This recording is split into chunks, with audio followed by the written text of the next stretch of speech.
Mistakes, burdens, harms, hurt, grief, hate, memories, unforgiving, feeling, imperfect.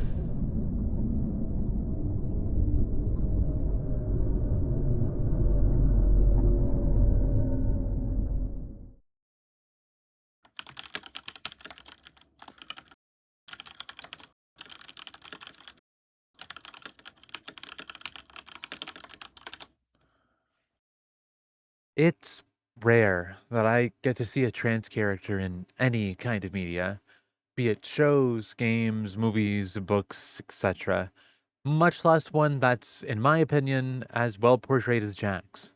We exist in media, but we have to go out of our way to find people like us portrayed in a story, at least in a way that isn't a mere mockery of our existences or having us shown as the gag to a joke.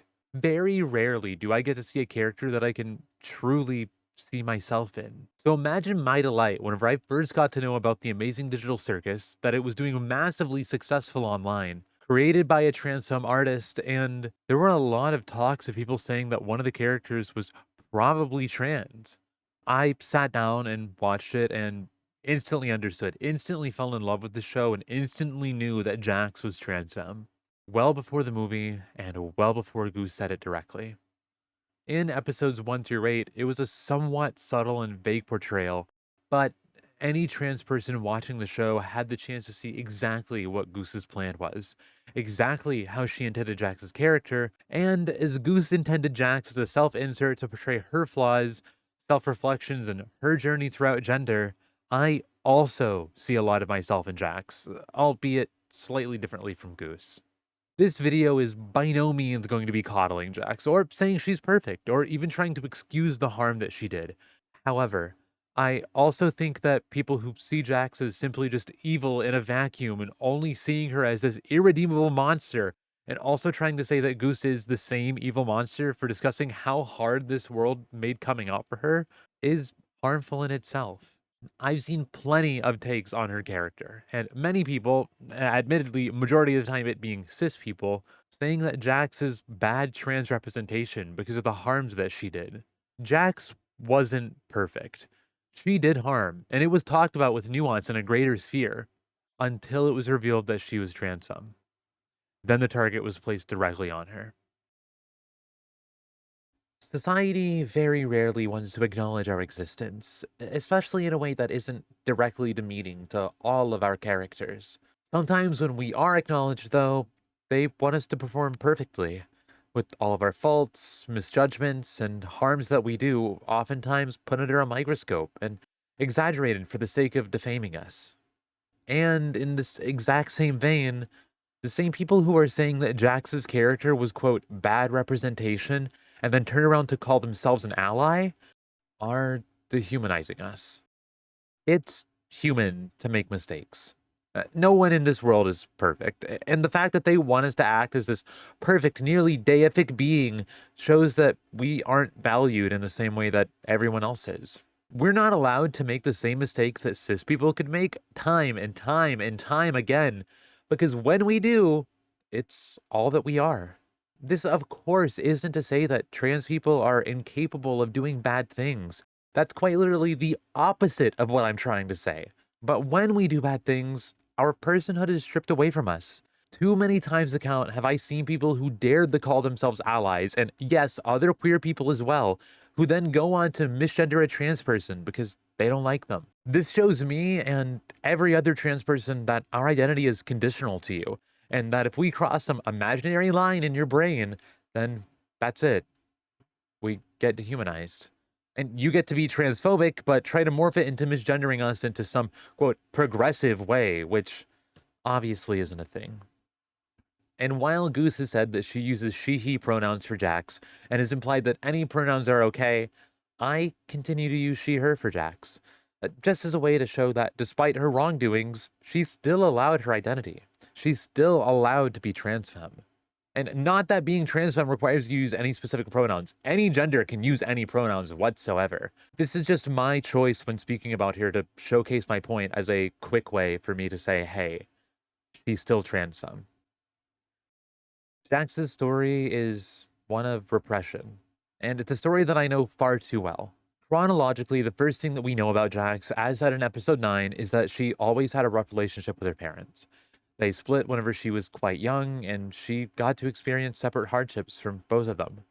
Her dad implying she was never enough and that she would never live up to the perfect expectations that he had for her, and her mother, discussed in more detail, seemed that she wanted to fill the void that her husband left, and started placing all of these societally masculine expectations onto Jax. But Jax could never be the quote man that her father was, except whenever that descriptor could be used as a target at her. To say that whenever she broke from the amount of pressure and loathing, and even if not admitted hatred that her mother had for her, that she was the one in the wrong for lashing out, at least according to her mother. Can we all see the pattern forming here? This is a common relationship between a lot of bad parents and kids. One I've heard way too many times, with trans kids especially, that if we don't act according to their will, we're doing something wrong. It very much falls back to the issues I have with treat me with respect and I'll treat you with respect.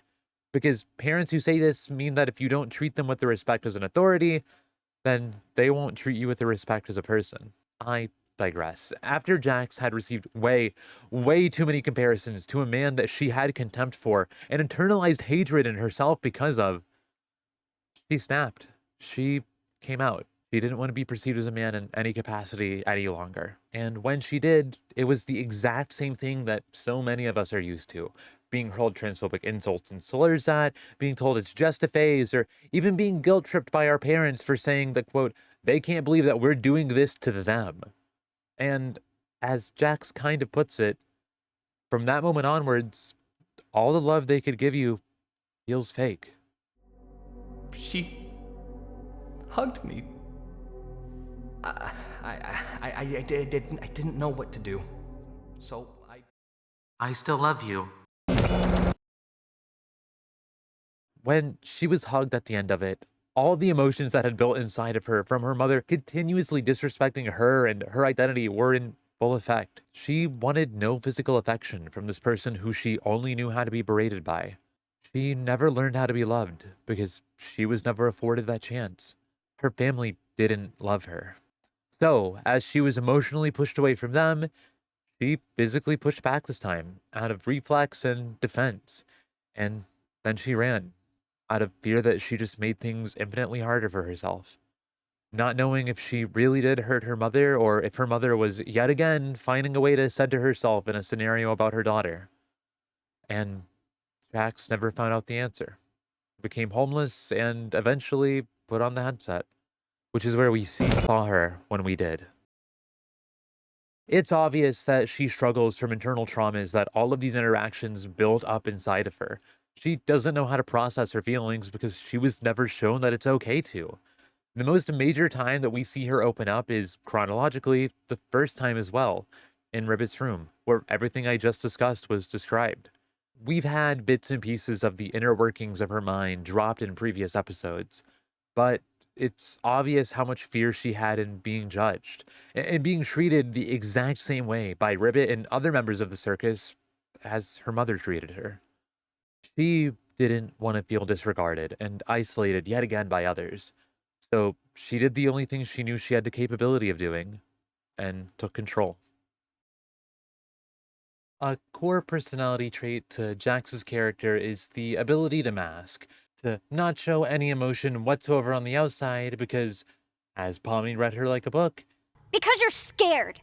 You're scared you'll actually show a human emotion. not because deep down she thinks it's wrong for people to show emotion, but because of self-defense. In the torture scenes with Kane in episode 8, we see a lot of the character's worst fears and traumas shown to their greatest heights. For Jax, we see figures laughing and spinning around her rapidly and morph and change into the only three people she ever found the ability to trust in the circus. And we see the one that she opened up to the most, the only one she ever had the courage to even do anything adjacent to coming out to fully opening up to being fully seen by, forcibly ripping off the top layer of her skin, ripping off her mask, while the other two held Jax back and just laughed. She was terrified of what she told Ribbit that night, horrified it would be a turning point in how others saw her, and the ability for anyone to take her seriously, and for it to be the final thing that made her lose everything again.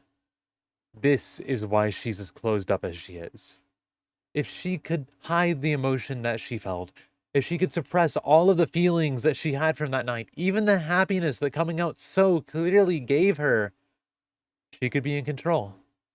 She wouldn't have to worry. So that's what she did. She masked her emotions harder than she ever had, and in doing so, in turning away Ribbit at every scenario, and disregarding that night and the attempts to reconvene as much as possible, and eventually lashing out and outbursting her fears and projecting them onto Ribbit, worrying she only wanted to pry to take advantage of her because that's all Jax knew, she permanently pushed away the only person that she'd grown to trust at this level. Ribbit abstracted. And that was a regret that Jax had to live with. Wishing that she would have just knocked on that door, potentially saving Ribbit the exact same way that Pomni later saved her. I don't think that she truly knew that Ribbit was gonna abstract. Sure, she knew it was probably a possibility, but Ribbit had always been there, and no one had abstracted since Jax joined the circus. And in her own words, You don't even know what people are like before they abstract! she didn't know what someone was like before abstracting. Deep down, Jax didn't reach out because she felt she didn't deserve Ribbit. She didn't deserve the level of care and compassion that Ribbit was willing to afford her. She wasn't used to having that level of safety. And with her trauma fighting back, it made things end for the worst. And because she felt she deserved it, and because she didn't want to make anyone suffer in the same way that Ribbit did, she put on her mask even harder. She turned everyone away at every opportunity that she could, and she was bluntly a piece of shit, purposefully. It doesn't excuse the actions that she took against others, but it explains why she felt the need to do it at the very least. She wasn't just trying to push others away for the sake of doing it. She actively wanted no one to be able to be close to her. Kaufmo eventually abstracted as well. And now, with that happening on Pomni's first day, Jax was alone. I suppose to slightly circle back to a main point of this video, while I do want to discuss Jax a lot, I have a lot of thoughts, I also really want to draw the parallels to real life that there are here. This video isn't intended to be, let me explain the plot to you. It's, let me show you how, as a trans woman, I see what Jax was going through and how that relates to a trans experience. When we're in the early stages of figuring our identities out, having that realization that we're not cis, there's a large amount of joy that we get in knowing who we are, finally. At the same time, though, for a lot of us, despite knowing this will make us infinitely happier if we further accept ourselves, we also get a rush of dread, of fear, of worry. And not because of ourselves, but because of how others may react. I've been in a similar place in my life, and while I didn't turn others away purposefully the way that Jax did, I was also purposefully never true to myself. I put on a mask to pretend that I was someone that I wasn't. I exaggerated societally masculine features of myself to hope that if I just kept pushing, if I just kept repressing over and over and over and harder, that the mask wouldn't have the opportunity to shatter, that I wouldn't have to feel the judgment of those who surrounded me. This made me miserable. Life was empty. I never felt emotions that I should have, and I was merely coasting by. I was suffering until the thoughts got louder. The people whose judgment pushed me back into the closet in full force and were harming me were seemingly, if not fully, out of my life. Definitely not in the extent that they were, at the very least. That mask I was trying to uphold shattered, obviously. I'm here talking to you proudly as a trans woman today. Though, let me go back to Jax and draw a few more parallels first before I go on with that thought. In the beginning of the show, we see her mask in full force, like I mentioned. But we slowly see her spending more and more time with Pomni, growing that connection in a way that she couldn't let herself with the other characters. She was friends with, but was never really close to Ragatha, We barely ever see her speak to Kinger. She made fun of Gangle the second she popped into the circus, and her friendship, if you can ever even really call it that, with Zubul was always really rocky. Something made Pomni different, though. No matter how much Jax tried to push her away by treating her the same as she treats every other member of the circus, Pomni wouldn't leave, wouldn't budge. Pomni wants to help everyone that she can. She's empathetic. She shows care for people even when they don't show it in return, even when those people throw her out of a moving truck. Due to this, we see her slowly realize that there's a lot more to Jax than what's on the surface. The first example I visibly noticed something click with Pomni is in episode 4. Because Pomni has been shown to be this empathetic person, and with Jax being exhausted and just needing someone to talk to for a second before being stretched thin by manager Gangle yet again even more. She lets herself make some light conversation for the first time with Pomni. No goofs, no gags, no mask. It visibly catches Pomni quite off guard, and she's hesitant to accept this, not quite kindness, but no longer rudeness from Jax, and we see the gears begin to turn for her to realize what we're realizing. There's something going on beneath the surface. To Pomni, there was no reason for Jax to trust her fully, but this was the most that she had seen Jax open up to anyone, really, even if just briefly. This made her engaged more in Jax and made her want to try to fully figure out what was going on. We see this to more extent in episode 5. Because Pomni seems to have this aura of trust around her, and to steal an idea from Kinger, You've also become someone they can trust, even if they don't seem receptive. we see Jax behave in certain ways towards her, unique ways. The first is in her suggestion of President Pomni, which I interpret as kind of half wanting to throw pressure on her, like she always does with the other circus members, to push people to their limits behind the mask of comedy, but also half genuinely wanting to see more about what Pomni's like. Something in her wanting to get closer to Pomni, something in her starting to feel safe, but at a distance. This is why Pomni was specifically given a main role in the scenario while also not being given instruction. Jax wanted an opportunity to see the inner workings of her mind and improv. This continues very blatantly in the next scene, Gangle's anime suggestion. And in the next scene, we see a little bit more care from Jax. We see her ask about Gangle, and on some level that's still being heavily masked, having some kind of care for her. But when Pomni pushes more, she just throws the mask on again, scared of getting too vulnerable. And when Ragatha comments on her not having friends, quote, anymore, she turns angry at her. This clearly shows that there was a line that was crossed, which is, so far, the deepest look we've got into the inner working of Jax's mind. And it hurts extra knowing now that she genuinely thought that Ragatha was talking about Ribbit, a name that Ragatha had promised her that she would never speak again.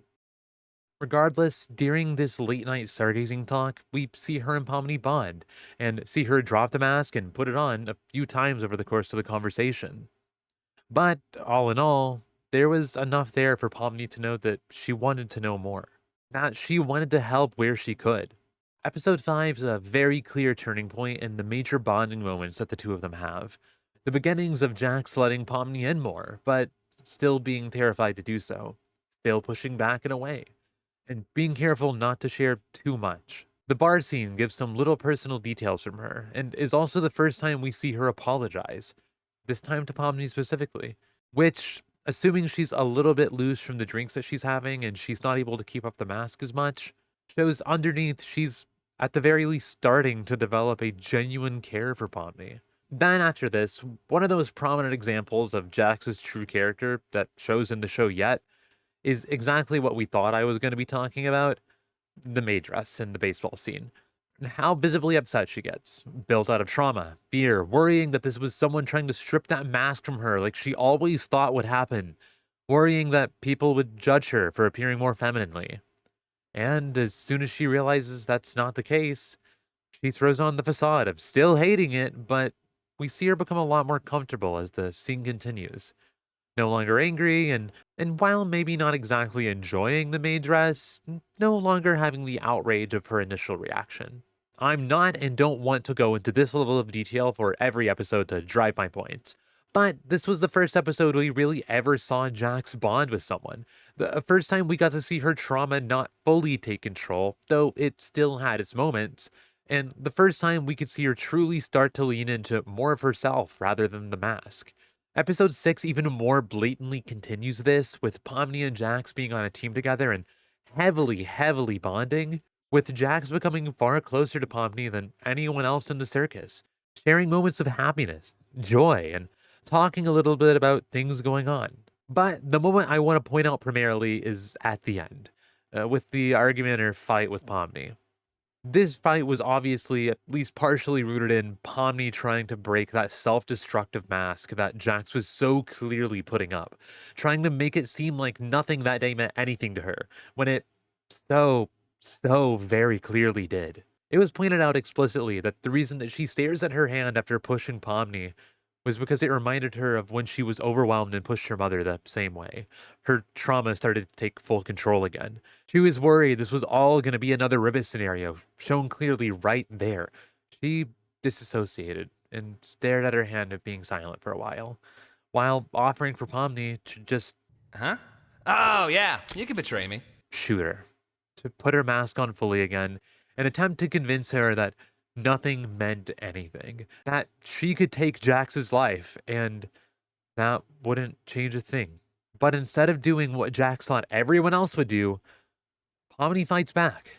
Pomni shows that she doesn't want to just do this. She wants to do something as a final act together.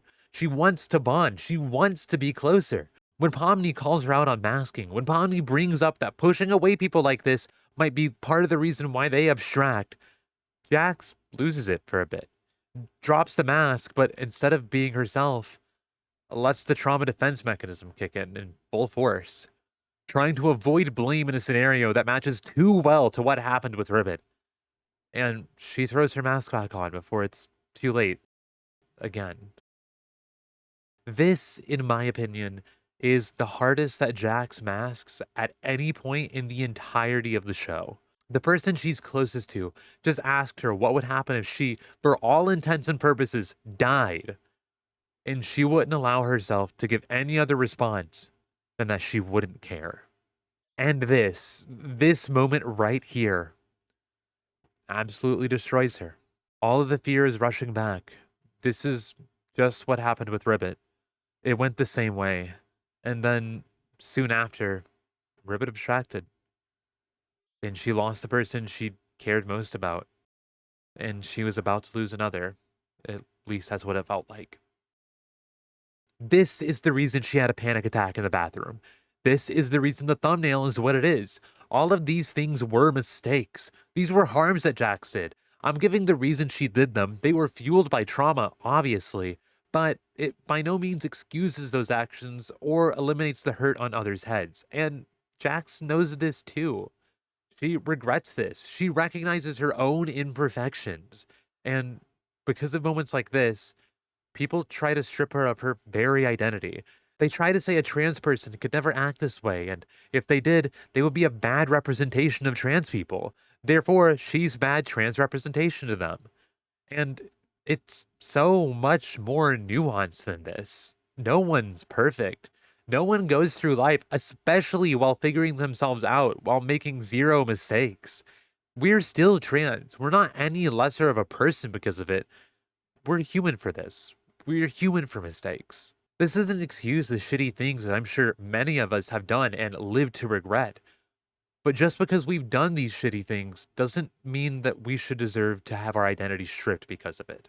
With Jax, this is a time of someone recognizing her faults, not wanting to make the same mess ups that she did in the past, but also being too scared to avoid those actions and too scared to confront it. So, as the panic fades, the mask comes back, and all goes back to how it was. And despite that mask being on around others, we see her true inner feelings in episode 7. She's replaying the moments with Ribbit and Cosmo over and over and over in her head, until we see her realize it might all be crashing down again. And we see her entering the stages of abstraction, being saved only by Pomni knocking at her door. like she couldn't bring herself to do for Ribbit.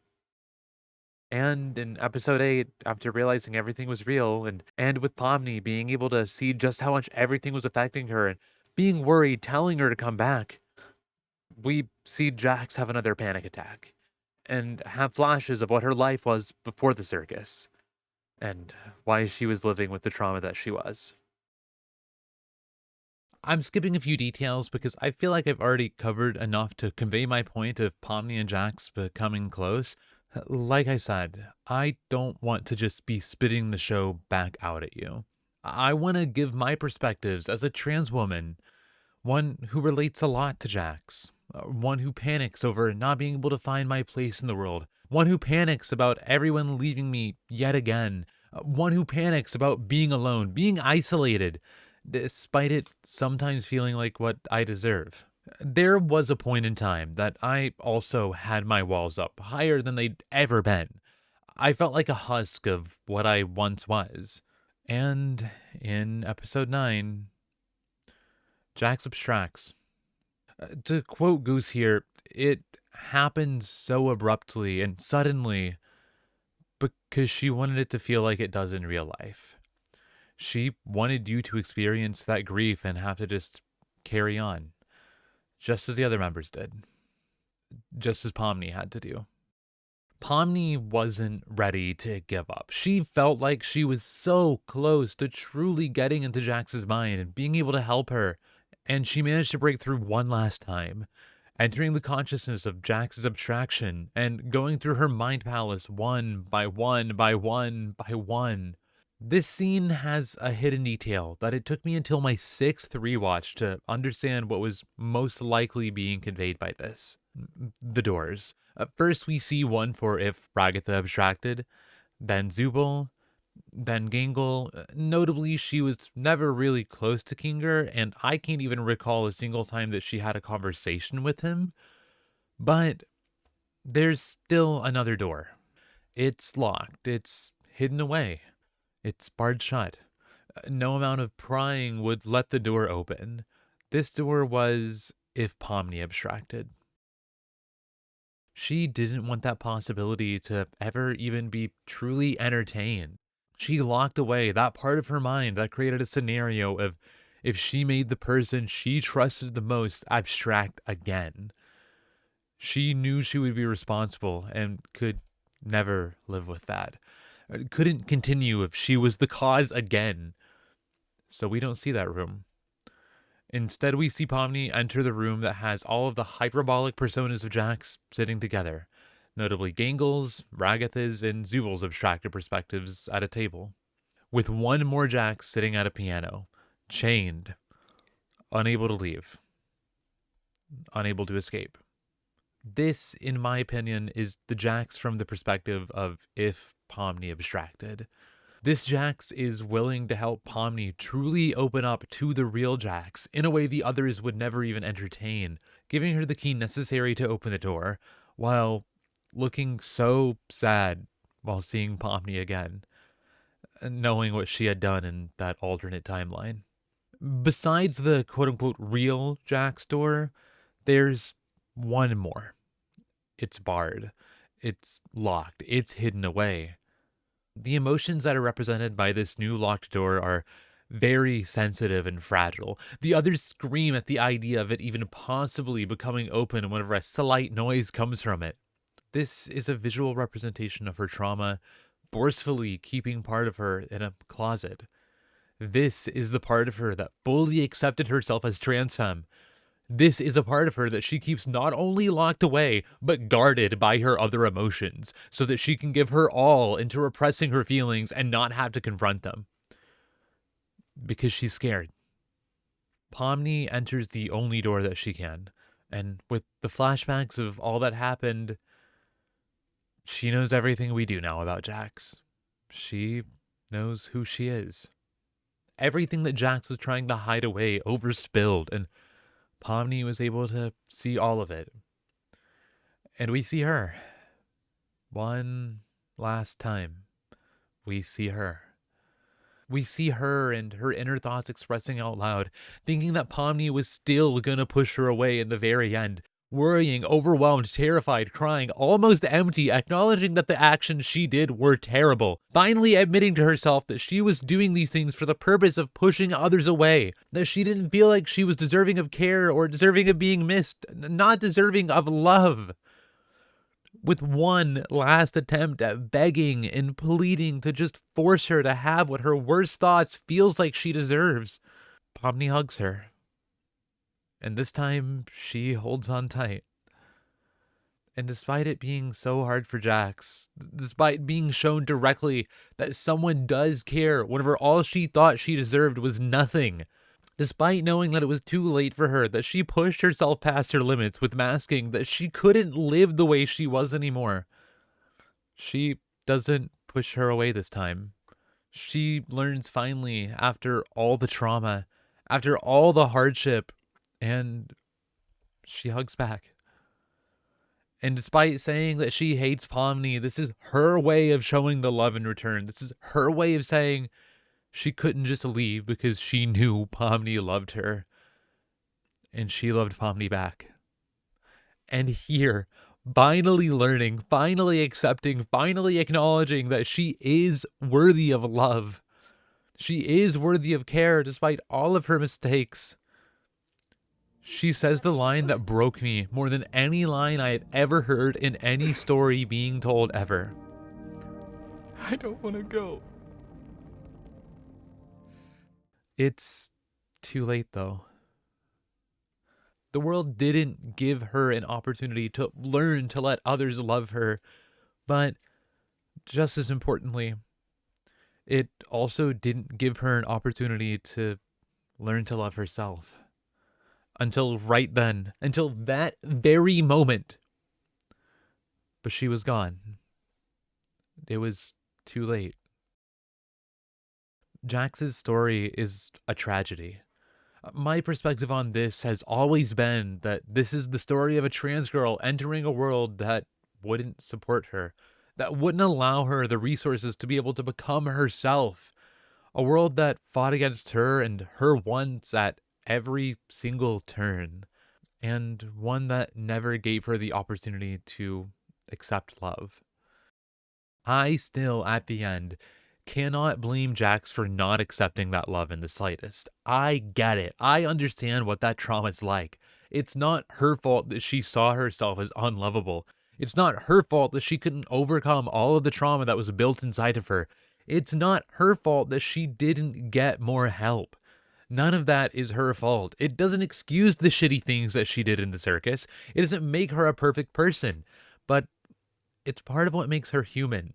And that's what I'm trying to get to you from all of this. That she should still be afforded her humanity. That her trans story is one that's too close to too many that I've seen. Too close to my own.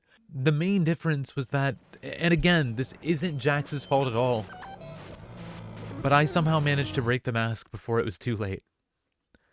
And she didn't. Because the hardships she went through were too much. And not ones that anyone should ever have to endure. And not ones that I can blame anyone for not being able to make it through.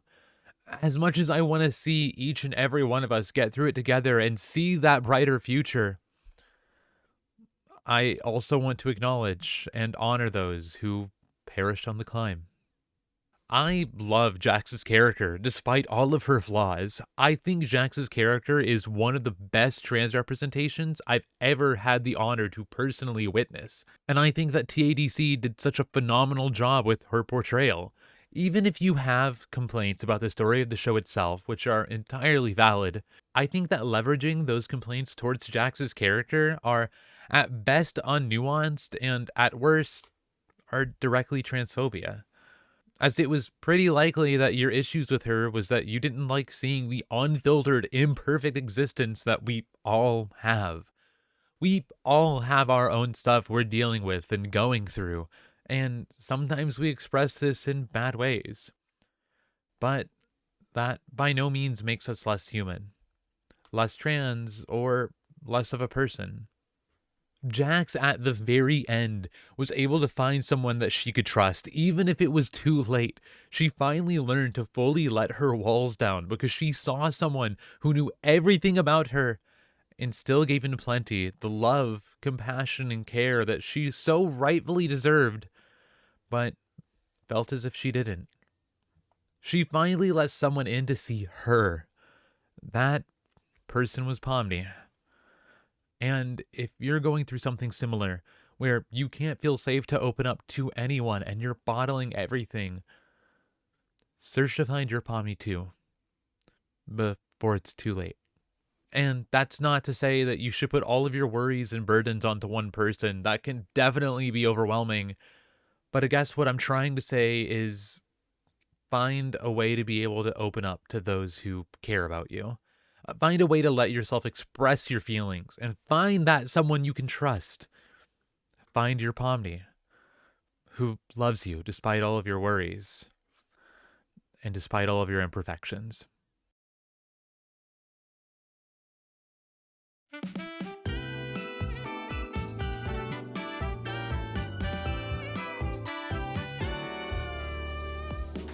It's cliche to say, but this show has absolutely shaped parts of my life and has affected me in a way that no other media has ever.